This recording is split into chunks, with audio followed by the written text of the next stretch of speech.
And if you're looking for Professor Vivienne Lo's talk on the ancient domestic medico-culinary traditions of China, you're in the right place. We'll get started just about now, since it looks like our number of attendees is holding steady.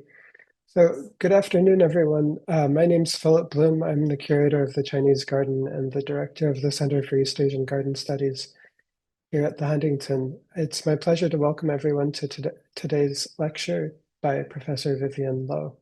Thank you all so much for joining us, and I'd like to express particular thanks to the Carol, Edward, Ariana, and Joseph Wong Trust, and to the Justin Vanya Memorial Fund for supporting our lecture series this academic year. So I'll frame today's talk just by providing a little bit of context for the lecture series as a whole. Many of you will have heard parts of these remarks before, but I think they might still be useful for audience members who aren't familiar with the Huntington. So about a year ago, the Huntington opened the Caiyao Pool, which literally is the plot for picking medicines. This is a small section of our Chinese garden that's dedicated to the cultivation of Chinese medicinal plants. Fundamentally, this medicinal garden is a place for considering relationships between plants and people, relationships that are at once universal and culturally specific. The garden is home to a collection of about 120 species of plants, each of which plays an important role in Chinese medicine, past or present. These plants have been divided into a series of beds that exemplify some of the ways that people in China, and to a certain extent throughout the rest of the world, use and think about flora. So there are three beds that are devoted to fundamental herbs, that is, Chinese plants that have been used medicinally for 2,000 years or so. One of the beds showcases imported plants, herbs from India, Central Asia, and even America, that became part of the Chinese pharmacopoeia through centuries of trade. Another bed foregrounds medicinal plants that also have practical uses as dyes, pigments, oils, etc. Another bed gestures toward the broader philosophical framework that's specific to Chinese medicine. It includes plants that represent the 5 flavors by which pharmaceuticals are categorized. These flavors, in turn, are correlated with the 5 phases, which are cycles of generative or destructive energy that flow through the cosmos. But most proximately to the theme of today's talk, a final bed highlights common foodstuffs that also are medicinal. These include things like ginger, silk gourd, garlic chives, and more. Collectively, the Taiyaopu tells a story about people and plants that's at once universal and specific. Humans everywhere have made use of plants as medicines, foods, dyes, and ornamentals, but it's only in China that plants really are part of this particular correlative cosmology that describes the relationships among all things in the world. To help elucidate some of the themes of the garden, but also more generally just to celebrate its opening, we've devoted this past year's Center for East Asian Garden Studies lecture series to Chinese medicinal plants. And it's rather bittersweet that today's talk is the last in this series. When we were developing the collection of medicinal plants for the Taiyaopu, we were struck by how many common foodstuffs have specific therapeutic functions within Chinese medical traditions, and by how many herbs that are best known as medicines also are consumed in common dishes.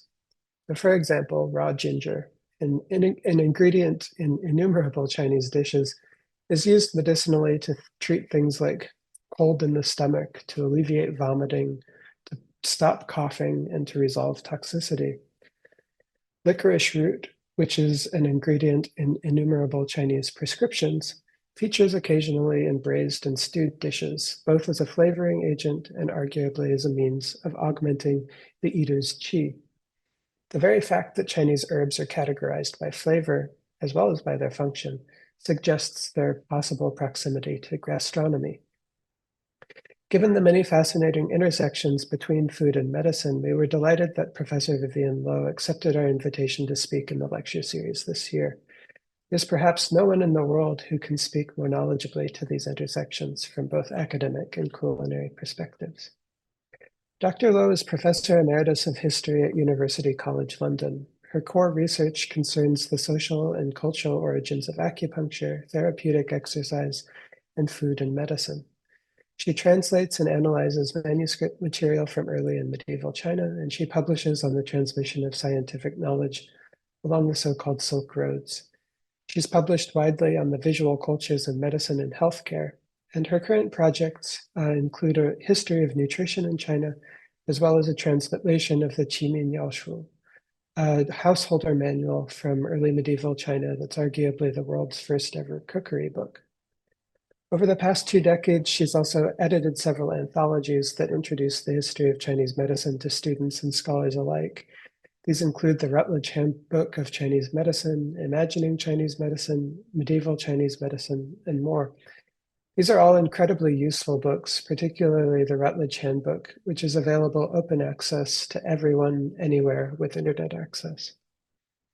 As a complement to her academic research, she's created medicinal gardens, and she's also part of an illustrious family of chefs. Her father helped to popularize Chinese food in Britain in the mid-20th century.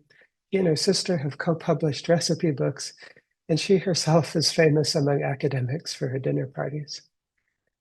At the end of Professor Lo's talk, we'll open to questions from you in the audience. Please feel free to post your questions into the chat box or into the Q&A box at any time during the talk, and I'll pose your questions to Professor Lo myself at the end. The talk is being recorded and it will be made available online through the Huntington website in several weeks. So please join me in welcoming Professor Vivienne Lo to discuss the ancient domestic medico-culinary traditions of China and beyond. Professor Lo?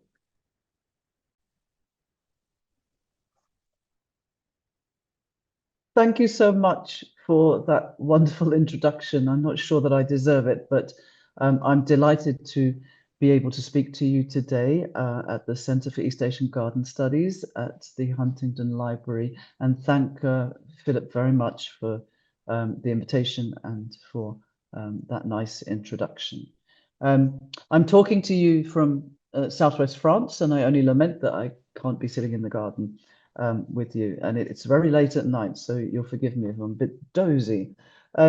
What I'm going to talk to you about today is the ancient domestic culinary traditions of China, and to analyze some of those enduring elements that have shaped the challenges and opportunities these same traditions present to us today. So let me give me a moment while I share my screen.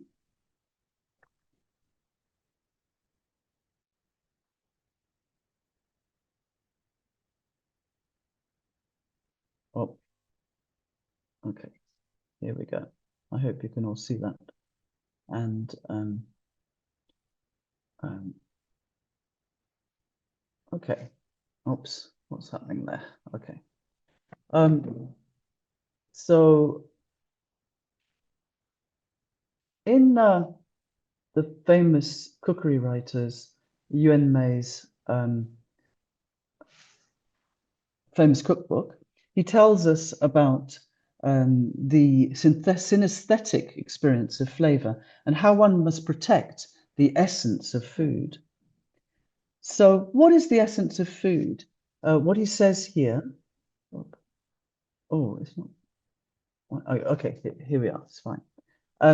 What he says is that the eyes and nose are the neighbors to the mouth and act as middlemen. A good dish strikes the nose and the eyes first. Sometimes it is clear like autumn clouds and beautiful like amber. Its flowery flavor tells the secret before being tasted by the mouth and tongue. Crystal sugar helps a clean look, but do not, however, rely on spices for flavor. Once you do that, the essence is destroyed. What is the essence of food? It is the essence of food that nourishes us. Most complex societies codify their foods, investing in them a significance beyond satisfying hunger.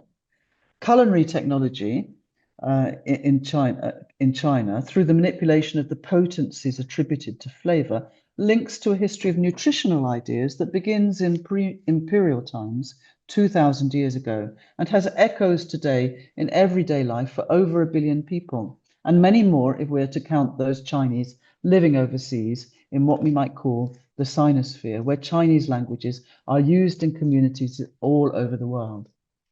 People in China still have a view about the perceivable effect on their bodies of what they eat, and know techniques to adjust individual ingredients in a dish to the individual constitution and appetites of the consumer.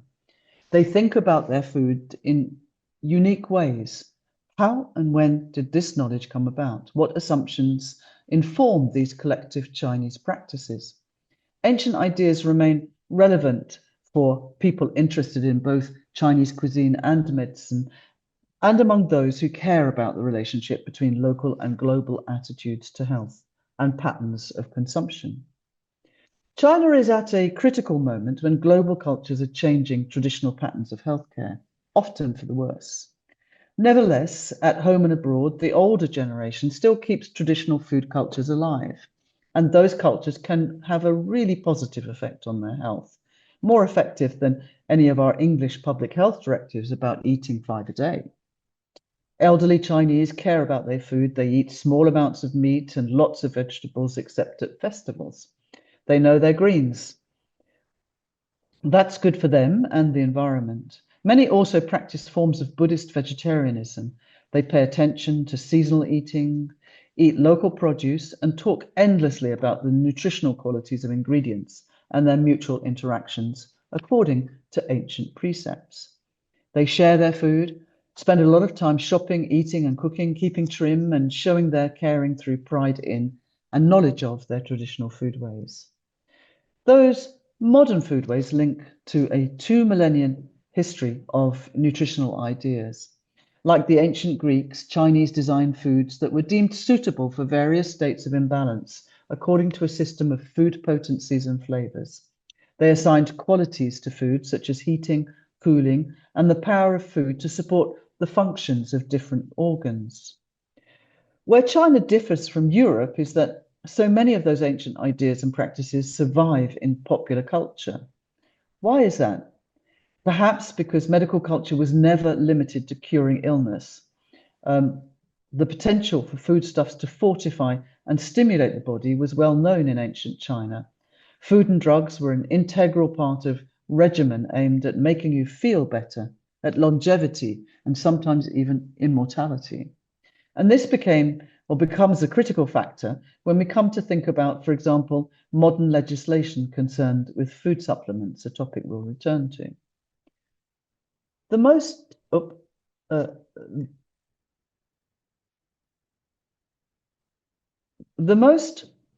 fundamental of the formal nutritional categories was that of yin and yang, which I'm sure you've heard of.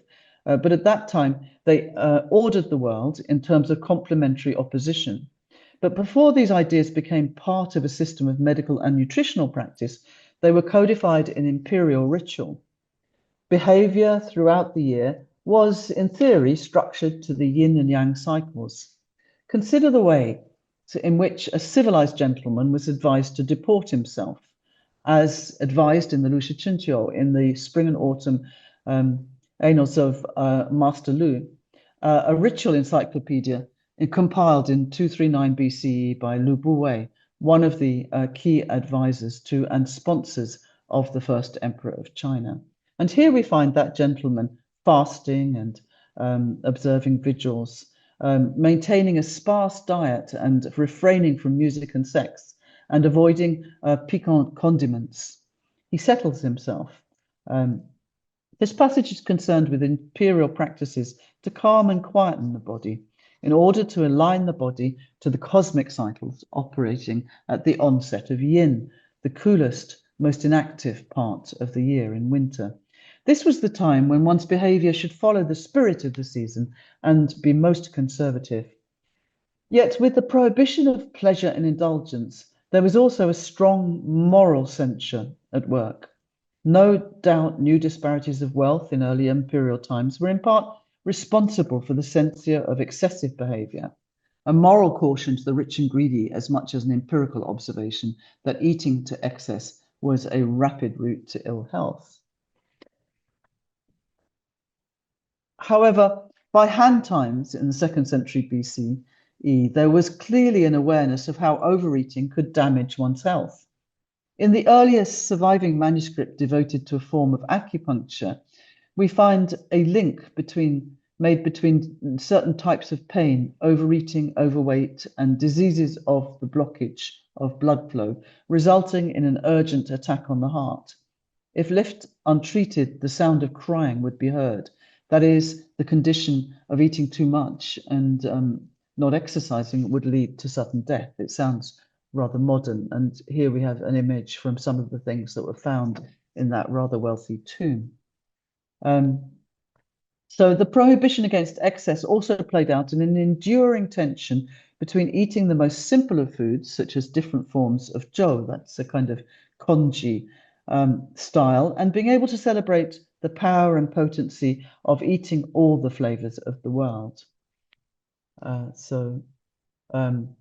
When millet is boiled, for example, it makes a zhou prized even today for its restorative effects. It can be sweetened with fruits such as hongzao, that's jujube, or served savory with meat and pickles for breakfast in preparations that are easily digested by the sick and elderly. Here is a zhou recipe given to me by a Cantonese chef, father of one of my children's school friends.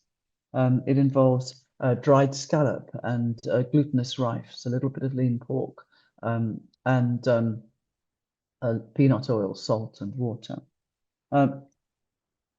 In foodstuffs, the allopathic oppositions of heating and cooling, or upwards and downwards, so in medicine, purgatives and emetics, are often encountered. So ginger was heating, sweet foods warming, the bitter herbs always cooling. Oh, sorry, how do I go back? There we go. But there is also a kind of seasonal homeopathy where things that are alike resonate sympathetically according to the theories of the five agents, the regulated interactions of, that is, wood, fire, earth, metal, and water. And in this case, their correspondences with the flavors, so sour, bitter, sweet, pungent, and salty.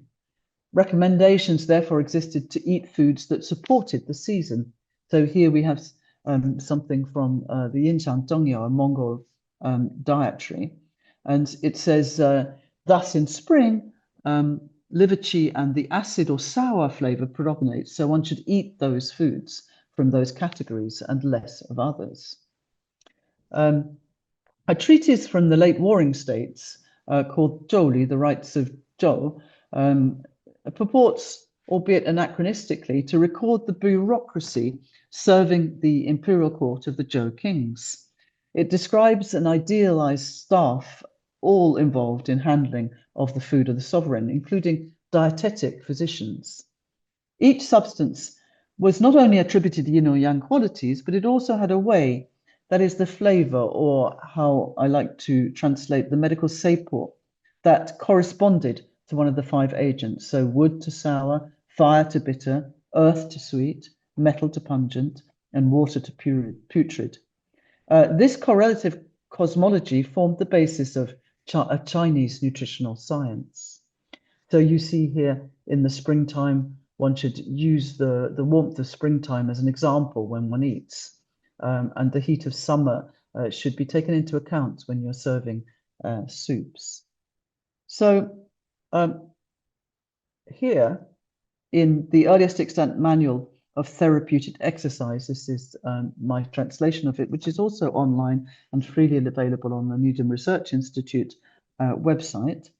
This was excavated from a 186 BCE grave.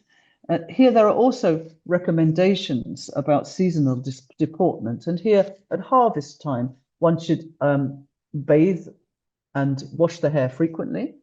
In eating and drinking, your fill, indulge the body's desires. Enter the chamber whenever the body is nourished, which is to have sex. And this derive comfort from it. This is the way of nourishment. The five flavors also refer generally to the range of sensual pleasures that one might dream of consuming. Here's another passage from the Spring and Autumn Annals of Master Lu, where those at the epicenter of power at the court of the first emperor were dreaming of mastering the whole of the empire by eating all of its flavors. So we have the finest of the seasoning agents given a regional quality. So they're brought from Yangpu, the cinnamon from Zhaoyao, bamboo shoots and fermented condiments, etc. Medical theories of the early empires were in a very early stage and most obviously developing in the context of sexual cultivation and breath meditations. This was a world of constraint aimed at honing the senses and making one sharp and astute. We're very lucky to have manuscripts surviving in tombs that were so effectively sealed to preserve them over 2,000 years. Here's a little image of all the wonders of the tombs, the coffins themselves, but also silk. And I think these are astronomical images from some of the manuscripts, but you can see how rich a tapestry of things that people were buried with. And here we see the restraint being cautioned to these people who had everything. Be careful not to drink wine and eat the 5 flavors. Put the chi in order with intent, and the eye will be bright, the ear keen, and the skin will gleam. And this is also a longevity text. So sexual and culinary pleasures intersect in many aphrodisiac recipes, which are found in this tomb particularly. This is one which is a simple glorification of eggs for sex. It's full of euphemisms for the genitalia. I found at least 6 of them, and I amuse my undergraduate students by getting them to pick them out. So this is from this Mawande tomb, which was closed in 186 BC. And here is another manuscript from the same manuscript, which describes aphrodisiacs, but they're using all kinds of things. So cowhorn, presumably for its magical properties, but also ginger, cinnamon, and used in a kind of tampon to enhance sexual activity. These recipes serve to show how everyday foodstuffs were combined together into multi-ingredient medical remedies. Here we have another one from a more medical manuscript in the same tomb. This is a manuscript this is a remedy for abscesses, and you can see differential diagnosis, abscesses of the bone, of the flesh. They're all slightly different. So you see these multi-ingredient recipes being modified for individuals, something that is a lasting feature of Chinese medicine to today. They show us how everyday foodstuffs were combined. And this one is made up of ingredients that are very similar to the modern formula, which we will end on in this lecture today. 7 dried substances. And here we have another remedy, which is for hemorrhoids. And it's interesting that very many of the remedies are for either abscesses or hemorrhoids. So clearly people suffered from these particular things, problems. So it's a strong remedy, which includes aconite, which is as monkshood. And it's using aconite, lovage, sapochnikovia in equal amounts, soaking them in pure liquid and making them into little pellets the size of soybeans. Compared to later formula, though, there is very little theoretical underpinning at the time. They are what Paul Unschuld would call empirical remedies, and they are complex remedies. So let's take a look at just one of the examples of foodstuffs, although not used for food here, from the Mawande tomb, to see how medicinal foods were developing over the course of the Han Dynasty. That's more or less 200 BC to 200 CE. So aromatics, particularly Sichuan pepper, were commonly placed in bags and pillows, and these were thought to have a medicinal effect as protection against demonic causes of disease. Many of the pillows and spice bags from early imperial China were filled with forms of pepper from West and Southwest China, but there was little theory attached to this. Basically, they smelled good at a time when the domestic world probably didn't smell that great. But there were many spices found in the Mawande tomb, and here you have a list of them. Um, they are sweet smelling and generally scenting the air. And very Chinese, local Chinese. Soon after, a few hundred years after, we will be getting other kinds of aromatics from India. But these are local ones. So here is the entry for Qinjiao, which is pepper from Qin, and Shujiao, which is the Sichuan pepper that we know, as they appear in the earliest extant systematic Materia Medica to detail the action of herb, drugs, and foodstuffs from the Shen Nunbun Jing, which dates more or less to the latter part of the Han Dynasty in the 2nd century CE.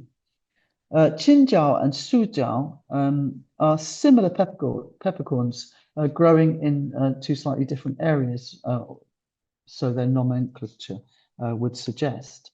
Qinjiao is, now these are the kind of qualities that are beginning to be attributed to food and medicine. So Qinjiao is pungent, warming, and strongly efficacious. It treats deviant wind and qi, warms the center, gets rid of cold obstructions, strengthens the teeth, promotes hair, and brightens the eyes. After long-term use, it lightens the body and gives a good complexion, bears up to old age, prolongs life, and connects with the spirits. So it grows in mountains and valleys.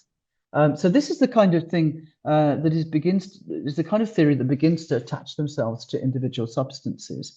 But it's a long time before it really becomes very effective as a way of structuring medical practice. So we're beginning to get it theorized from this time. Shenlong Bensao is the locus classicus for this early Chinese nutritional system. In these entries, we can see how spices were not only curative, but would cultivate and beautify the body. They were attributed the pungent flavor, which would be warming and would enhance one's state of being by making one youthful, lightening the body, brightening the eyes, and giving us a good complexion. Most of the spices found at Mawandui, which have this aromatic pungent quality, where the senses of smell and taste are both stimulated, confused, or allied, they ultimately become classified as to tonify and dry the lungs. So here we see definitively that some of the established categories came about through a kind of observational empiricism. But then we see the extension of the empirical data through the systems of cosmological correlation, cosmology and correlation. Sometimes through magical correlations, so that we see here that because the walnut looks like the brain, it must be good for the brain. Eating kidneys must be good for the kidneys, and so on. One might well criticize the scientific method here, but many of the correlations have come to be the stuff of modern science. So brain activity recordings revealed changes in neural activity that suggest walnuts may well help the brain work more efficiently during challenging mental tasks. We can talk about that scientific method later if you like. In this medical context, the 5 flavors would stimulate certain movements of qi, the essential stuff of life. Qi animated and invigorated the body, inducing movements throughout.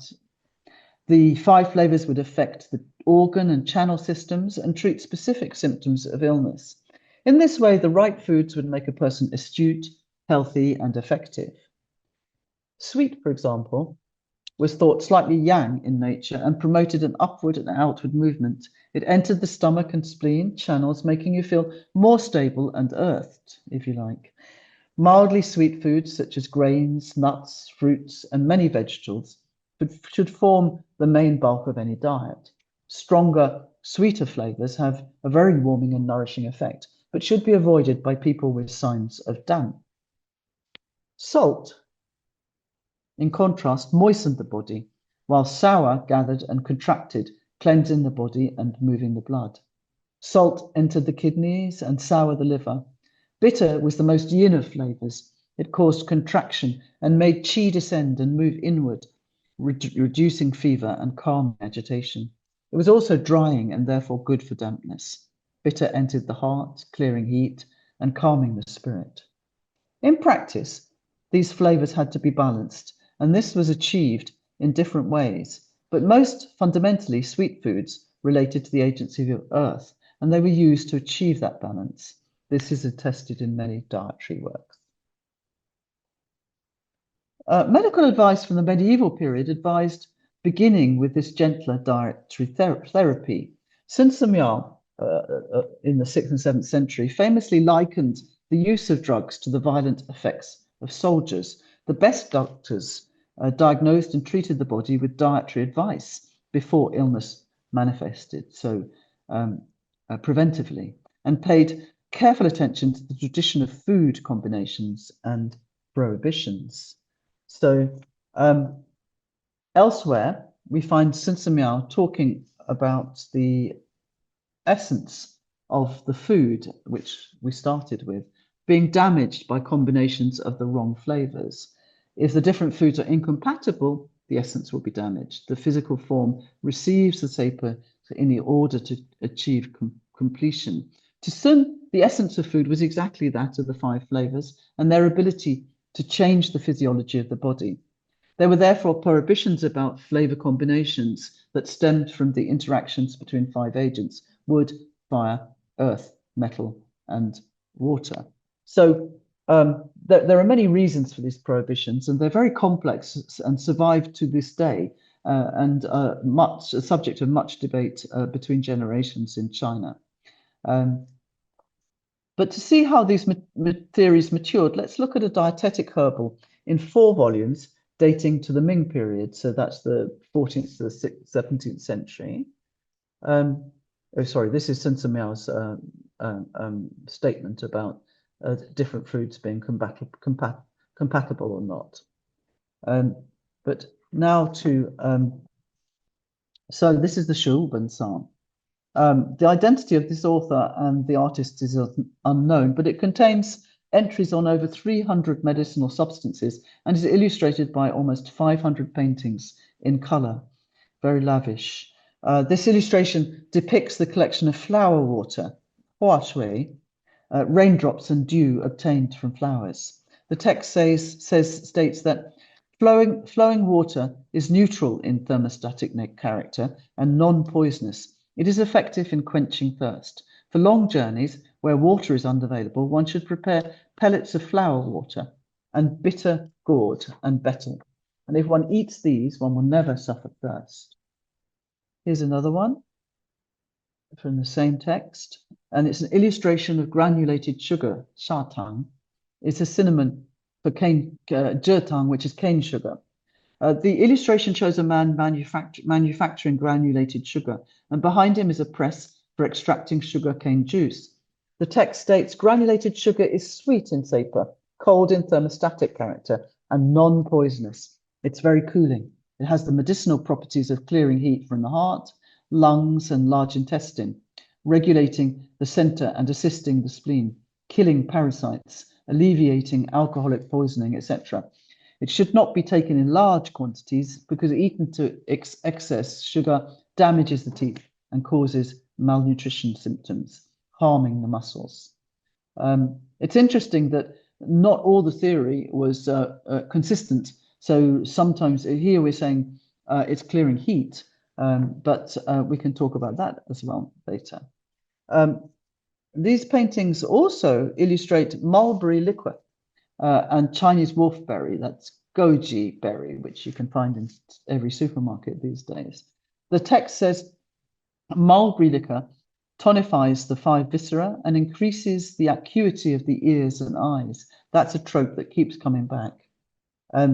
Chinese wolfberry liquor is a tonic for insufficiency and consumption. It gets rid of overexertion and heat, lengthens the muscles, improves the looks, makes one sturdy, and relieves liver deficiency and tearfulness.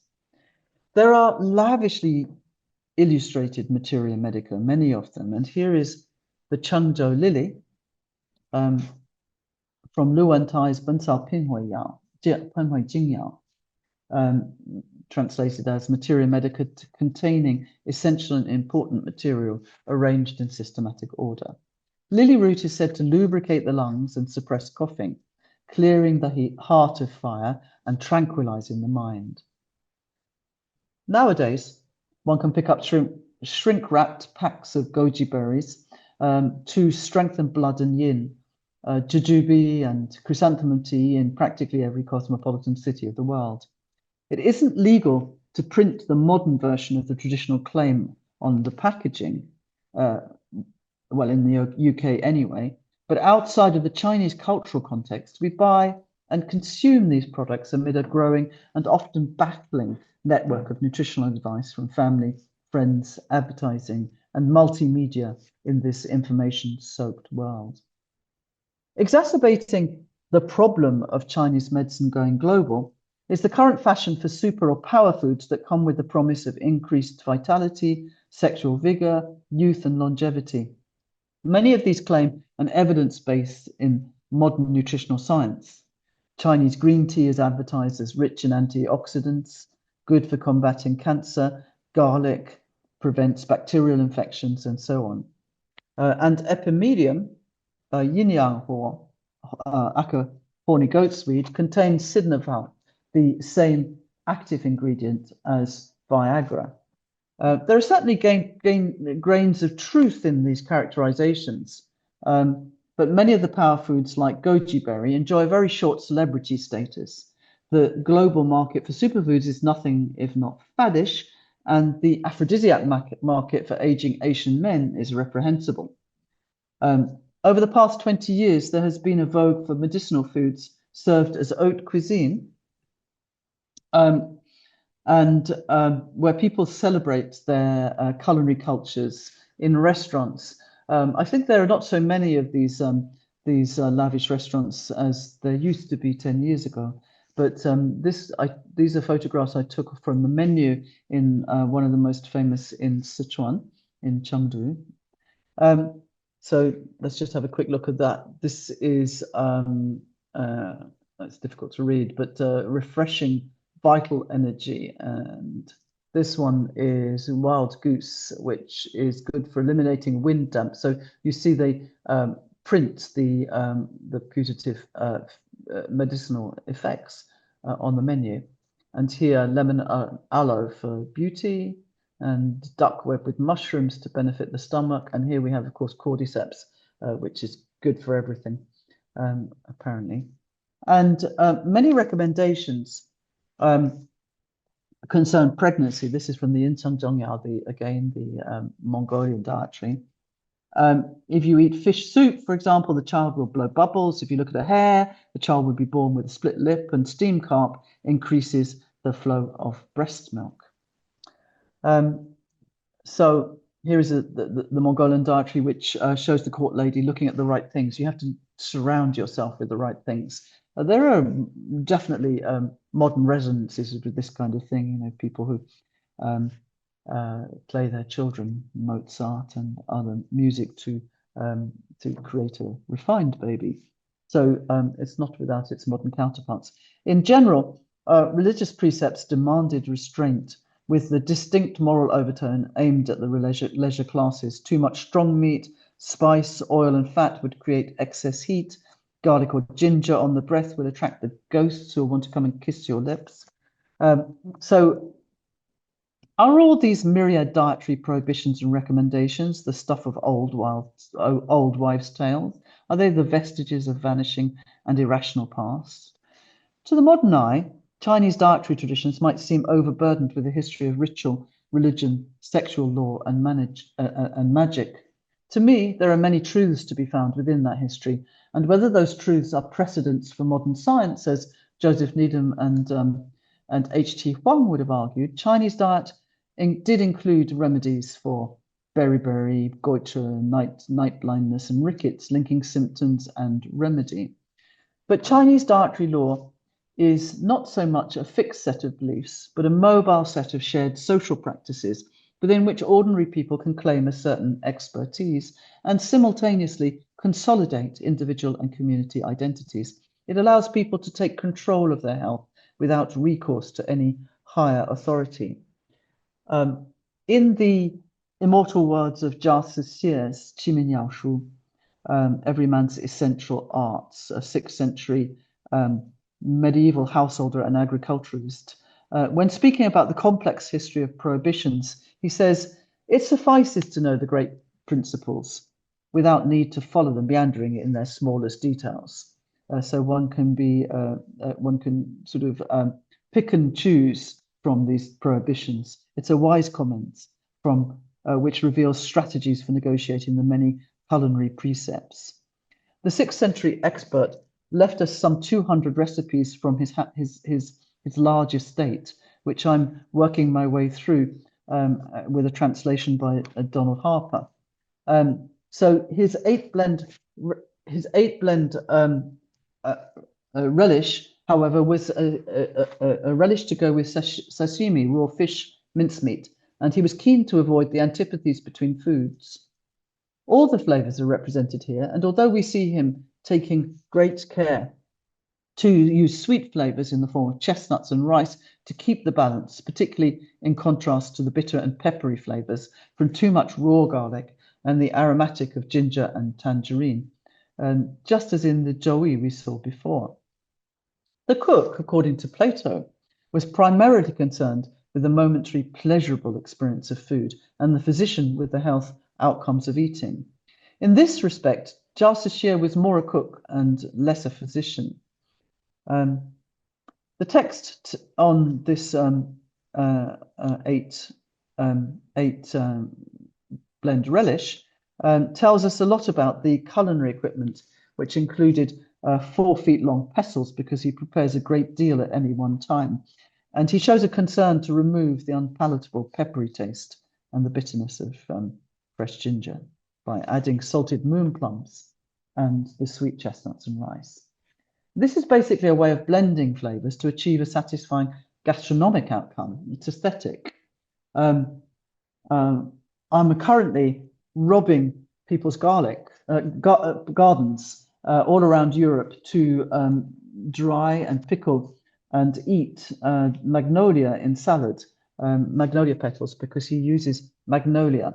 But the recipes don't always specify, Jia Cixie's recipes do not always specify about whether we use the bark, the roots, or the flowers. So I have to make the recipes to test that out, or to decide which one it is and what species we should be using. With a more medico-culinary remedy, the key difference is that blending the flavors of the substances is aimed at a physiological outcome, whether restorative or curative. So the transformative potential of the culinary arts in medicine may catalyze a transition from food to drug, or from poison to remedy. Just to say, this magnolia could be either quite a strong medicine, or it could be simply a salad leaf.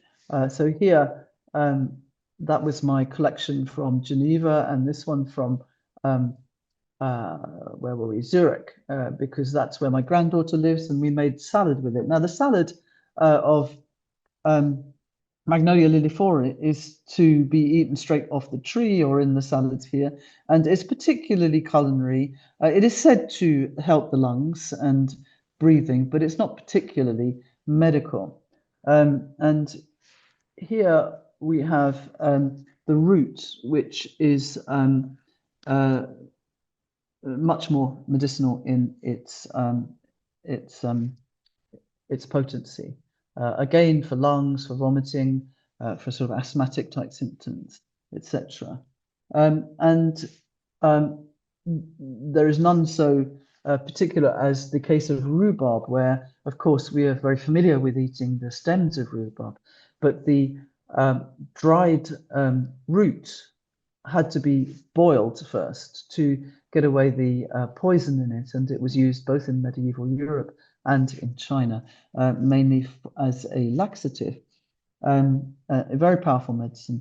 And so it drains heat and treats pain caused by blood stagnation within the Chinese world. Okay, so More obviously blurring home cooking and medicine are the myriad recipes designed for looking after women during childbirth and pregnancy. And here is one that survives into our times in the lively tradition of 坐月子, which is the care of women after birth.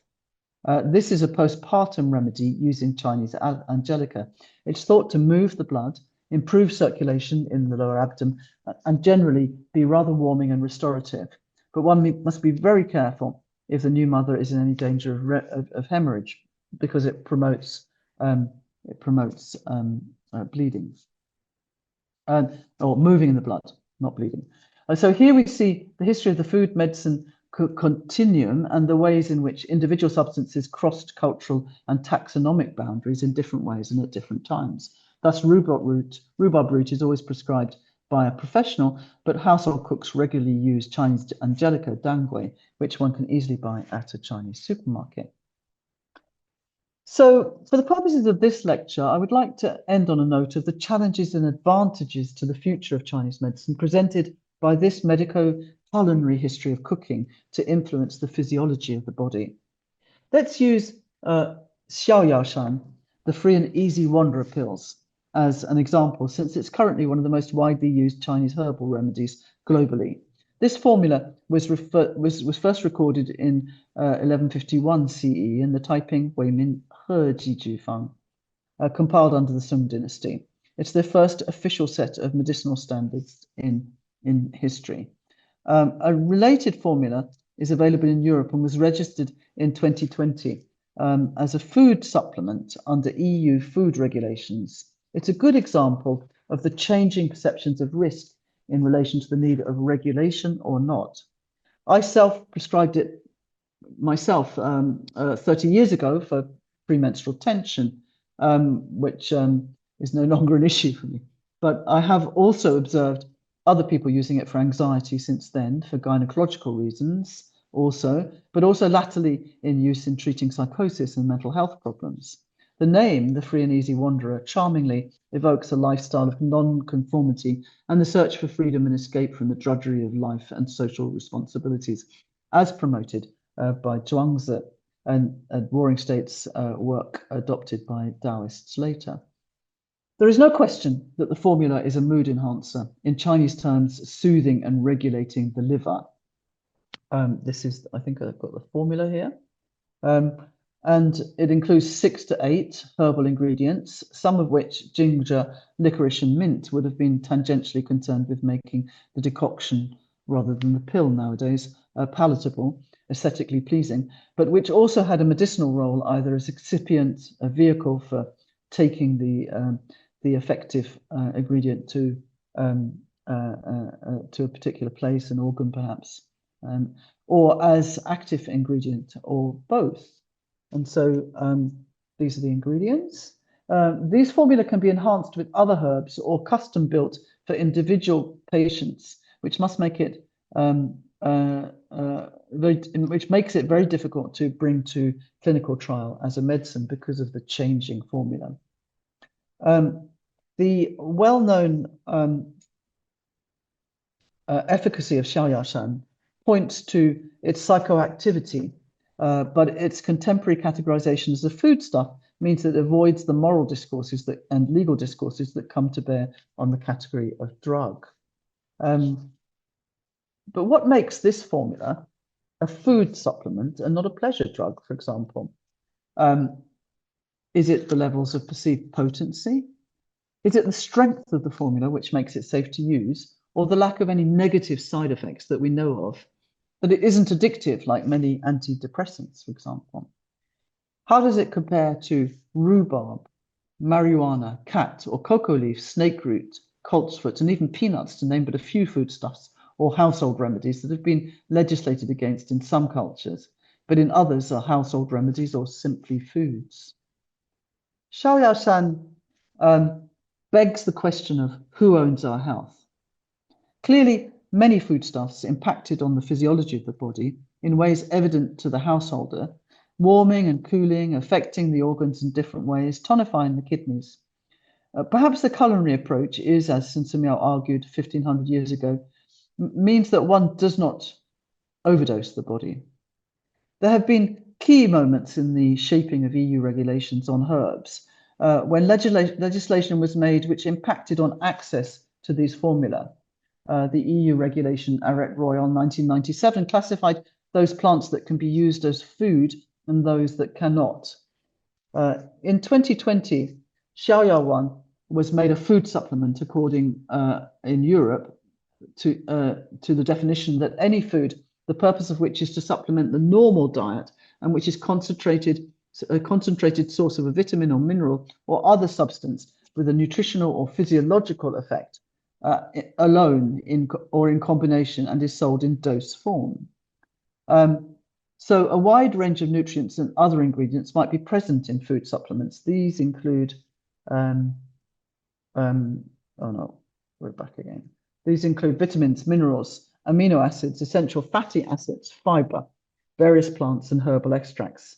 But these are not exactly equivalent categories. The latter category of various plants and herbal extracts allows for the combination of extracts of the whole plants, which may contain any or all of the former categories. So they may also, like Xiaoyawan, have traditional usages that go back centuries, if not thousands of years, with formula that do make medical claims. But I believe it is illegal in Europe to advertise that traditional knowledge. The UK authority, known as the Borderline Committee, is keen to crack down on claims re food supplements in anything other than verifiable modern terms. So the traditional claims are made by those that share that history, but not in the trade descriptions themselves. We see how everyone walks a very fine line between different epistemological traditions in the negotiation of risk reduction. In contemporary terms, food supplements are intended to correct nutritional deficiencies, maintain an adequate intake of certain nutrients, or to support specific physiological functions. They are not medicinal products and therefore cannot exert a pharmacological, immunological, or metabolic action. Their use is not intended to treat or prevent diseases in humans or to modify physiological functions.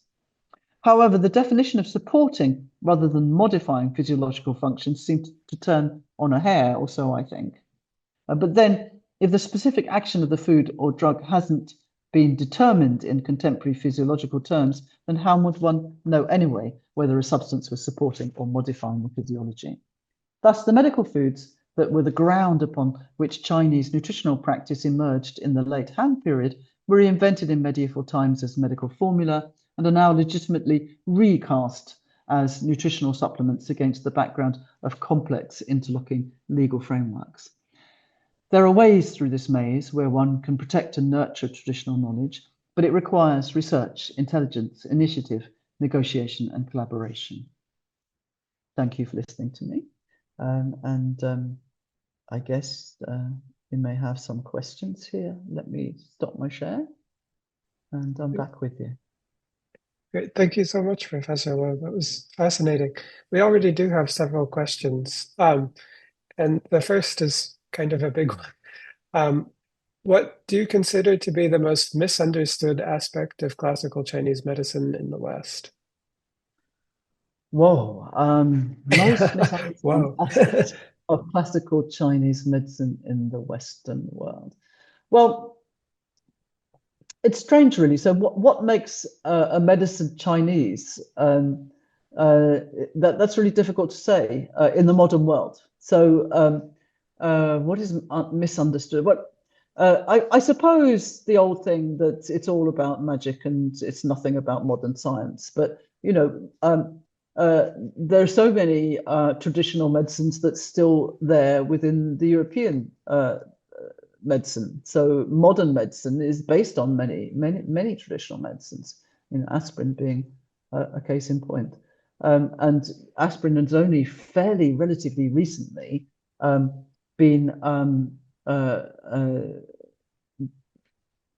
really analyzed and tested because everybody knows it works. And so the same goes for Chinese medicine.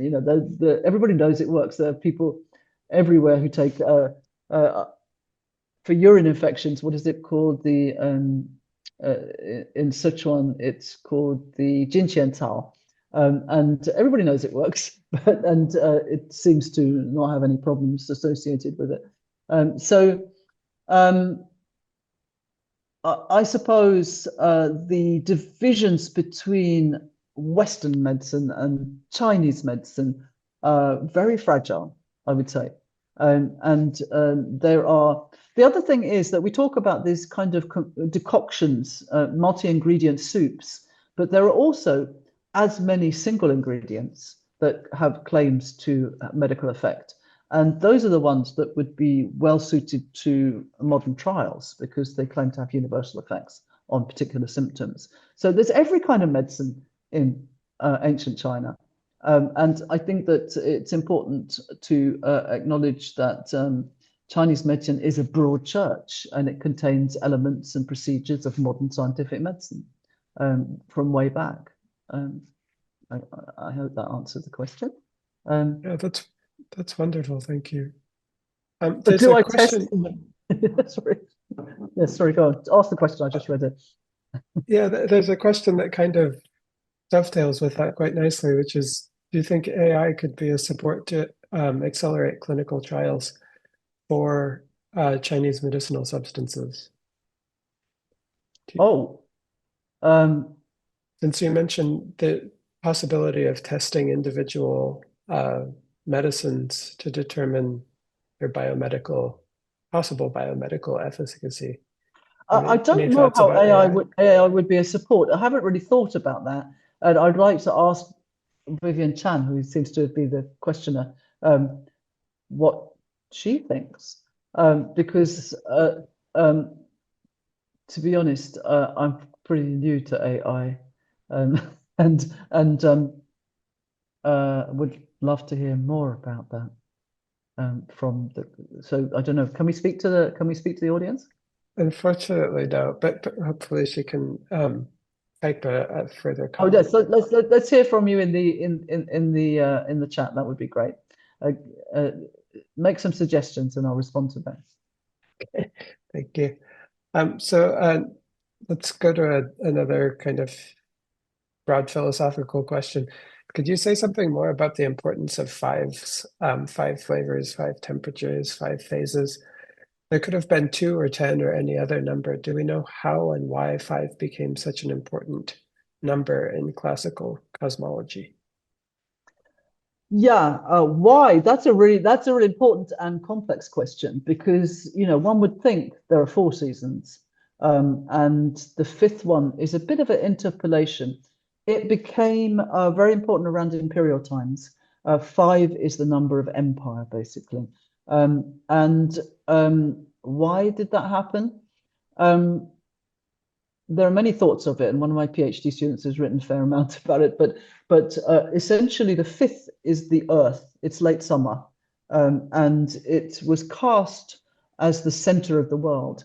And I suppose there is a political justification for that. So if you cast Earth as the most important and central element or phase or agent. I prefer agent. You prefer, I think, phase as the translation. But it is the yellow earth of China.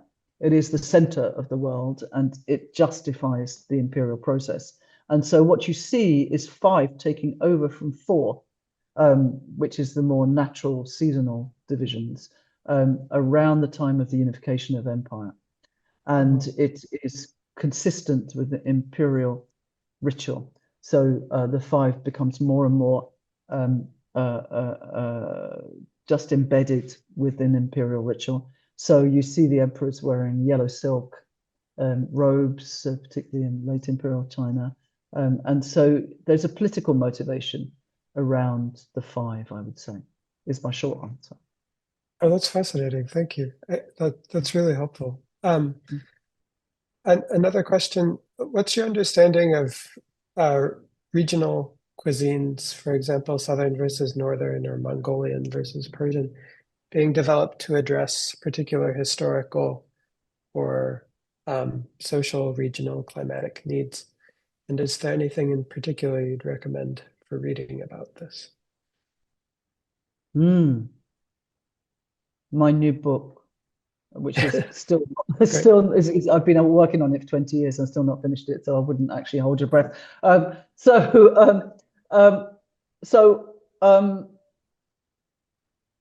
in the medical books, in the Huangdi Neijing, you will find treatises in certain chapters which talk about people from different areas needing to eat in certain ways. And it's always central Chinese, the ones in central China who have the most delicate constitutions. Mongols, of course, can just drink the blood of their horses while they're on the move. Meals on not wheels, but meals on hooves. And but people from the south, they tend to eat sweeter, simpler foods, and from the west, of course, spicy foods. And this is embedded in a kind of physiology of region. And to some extent, you can see that is it's about the terrain, it's about the land, and so not only do people need to eat in a certain way, they need certain types of treatment as well. So if you're in a cold environment, you need to have more moxibustion, which is a warming practice. If you live in the central China, you're very delicate. The central Chinese are very delicate, and they have to eat very delicately and not too much chili pepper, say, from the West. Now, in terms of regional Chinese food, that's really interesting because the core difference of North and South would have been the rice and the wheat diet. But this, of course, over the years, post-Song and increasingly so, becomes tailored to a more complex regional cuisine. But things that we imagine now as belonging to Sichuan, for example, like chili, didn't arrive in China until the 16th century, I think. So it's really late, and Hunan too. It's really late, and it speaks to things to do with the migration of peoples and the trade in new spices, and so there is something about it's a bit dangerous to talk about different types of human beings, and you see it happening all over right through the history of China. So if you begin to talk about the most delicate, sensitive, and advanced people being the central Chinese, then you begin to cast everybody else as barbaric in some way, and that features also in the way one talks about diet too. But it changes. In the Tang Dynasty, there's the view that the government was much more open, and it was open to all the food stuffs and the dance and music cultures that were coming down the so-called Silk Roads. And so this was a high point of Chinese culture where people celebrated diversity. Later on, things seemed to close down a bit more. I'm not sure if that answers your question. I think that's very helpful. And there's actually another question also about, in a sense, regional practices, but this person's curious to learn about medicinal practices from ethnic minorities like the Miao or Bai of Yunnan. Yes, Are there scholars absolutely. who are working on this, and do their medical traditions, So how do they relate to Bia the needs central China? to read Judy Farquhar and Lai Lily's new book. Can't remember what it's called, but it is effectively an ethnicity, an ethnographic study of people, particularly in the Southwest, the Miao. And so, yes, more and more people are looking into it, but mostly the anthropologists. It's more difficult when you don't have written records of those traditions to do deeper historical work. Do you see any commonalities between approaches to medicine in among some of the ethnic minorities in China and the kind of more dominant traditions of Chinese medicine in the center? Um, I'm not really qualified to say, but what I have done is looked at medieval relations between Tibet and central China. There, the medicines are definitely sharing much more than they admit.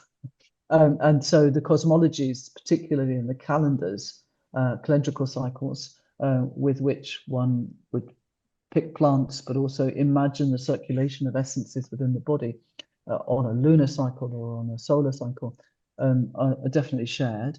But then very specifically, of course, there are different substances up there in the mountains, and they become incredibly valued in central China as a sort of tribute materials, but also the exotic nature of Tibet was not, was enhanced by Qing palace culture. So the meditations and the Tibetan Buddhism was something to be greatly valued, but also the substances that would come down from the mountains too. Yeah. But read Judy Farquhar's book. That's the one worth. Judy and Lai Lili. Yeah. And I have a question too. Besides the tradition of the postpartum meals, are there other kind of systematized practice, kind of medico-culinary practices in China? Are there other examples of meals that are conceived to have a particular, kind of medical function where in a sense, the whole meal is intended to have an effect? Absolutely. So I showed you those images of the menu in that Sichuan restaurant, and they were very specific to certain types of effect. And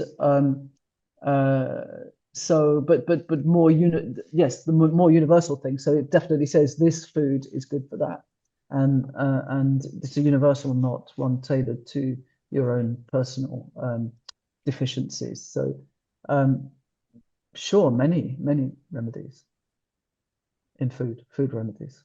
I guess I was wondering if they're kind of standardized practices in this. Like it seems like the postpartum meals is a very well-defined practice that is actually undertaken in many regions.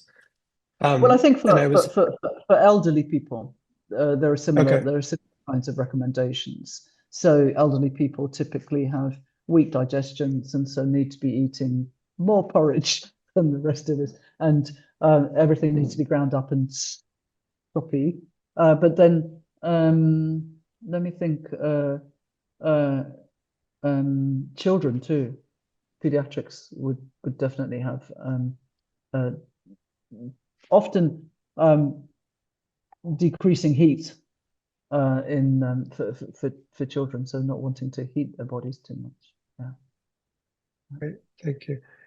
And you kind of answered this in your talk already, but when you're doing your translations, do you ever test the medicines or the recipes that you're reading about and translating? Well, as I said in the new book, Donald Harper has done his translation of the Qiminiaoshu years ago, 20, 30 years ago. But I've only just started cooking the recipes, so that will feed back into the book. No, I'm a self-experimenter by nature. So yes. How did the magnolia salad turn out? Oh, that was very nice.